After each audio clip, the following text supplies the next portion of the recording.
World Peace One. That's the term I coined. I coined the term World Peace One back in 2000, I don't know, 2, I think it was. We could all see this illegal war was going to be happening. We marched, 15 million of us marched just before it. I called that World Peace One. Millions of people all over the world marched independently to say, do not go to war. Do not go to war in Iraq. This is illegal. They have not done what you are saying, and you are conducting an illegal war for your own political ends. We protest. I call that World Peace One, okay? And so I have an active idea of pacifism. It's not an idea that I'm just laying here going, well, I'm in the minority. I'm an Indian guy living in the USA. No one's ever going to be pacifist here. This is the place of guns and big football, and everybody's going to be beating each other up forever. No, that's not my objective. If I'm going to be an American and I'm supposed to be here and I'm supposed to contribute, I want to contribute pacifism and how to be pacifist. You can be fit and strong and play all the games you want. You can beat people in all the games you want. You can be aggressive and competitive like all of your big American desires. But we've got to end war, and we've got to lead the world in ending war. We are the warmongers. We're the ones at fault. Rigo used to say it's like a block, right, with a cul-de-sac at the end. Everybody's living on the block, and it's all going along just fine. And in fact, down at the end of the block, there's this park, right? And the park, there's people who kind of live there, but they don't really live there. Today, I guess we'd call them homeless, but I hate that we've done that. That's a direct result of the capitalist, really, if you think about it. But anyway, there's these people living down there in the park, and they get water from the stream, and they stay in little tents and huts and stuff like that. And then one day, a group of people from the very other end of the block, all big, massive people, just come running down the road. They go running into that park. They kill everybody in the park. And they just start building houses in the park. And they say, we're going to live here now. And by the way, we have these. They're guns. And everybody on the block goes, what? What are you talking about? So now there's a huge bully at the end of the block living in what used to be the park. A pretty gorgeous, paradisical park with clean water and trees.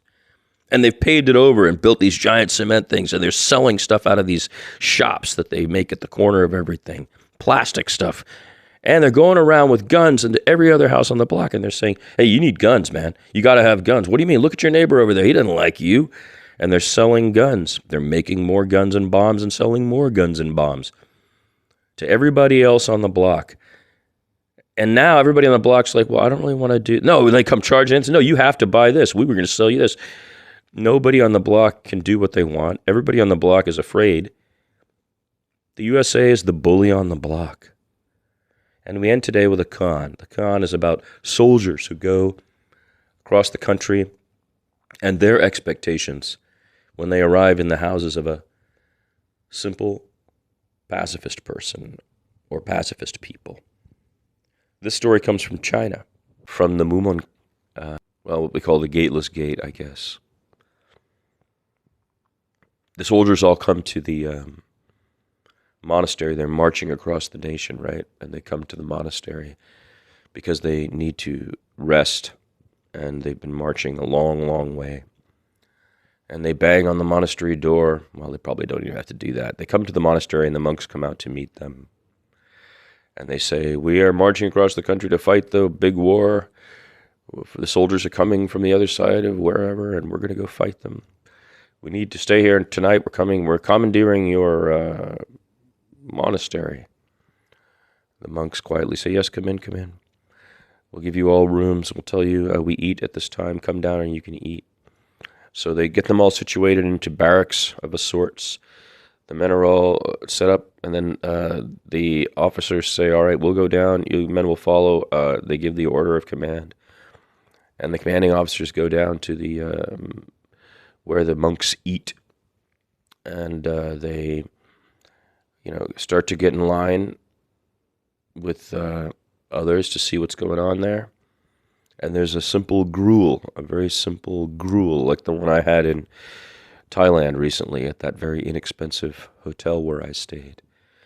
And they're just slopping this gruel into bowls, slop, and then a spoon, and they hand it to you. And each monk quietly takes his bowl and goes and sits down. and begins to eat. Well, the general of the army standing there says, "What is this? We are the soldiers who are fighting for the nation, and you give us this to eat?" And the monk says to him, "We are the monks who are fighting for the souls of all humanity. You will eat what we eat."